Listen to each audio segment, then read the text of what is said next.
पाने को खुशी सजाएंगे हम, आज़ादी एक जश्न बनाएंगे हम।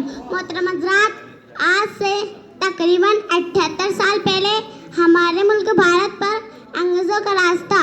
ये अंग्रेज़ तिजारत की गर्ज से हमारे मुल्क भारत में आए और हुक्मरान बन बैठे और हम हिंदुस्तानियों पर तरह तरह के जुल्म तम ढालने लगे।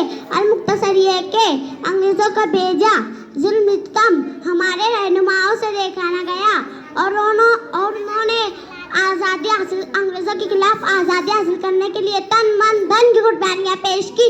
कई मरतबा जेल भी गए, जेल में चक्की पीसना पड़ी, कई रहनुमाओं को फांसी पर लटका दिया गया।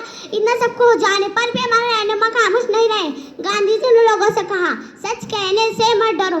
बात अनुबोध बोल उठे, तुम मुझे खून दो, मैं तुम्हें आज़ादी दूंगा। इन रहनुमाओं की अंतः कोशिशें रंग लाई और 15 अगस्त 1947 को हमारा मुल्क भारत अंग्रेज़ों की गुलामी से आज़ाद हो गया। और मैं उम्मीद से नारे लगाऊंगी ताकि मेरी साथी मेरा साथ दे।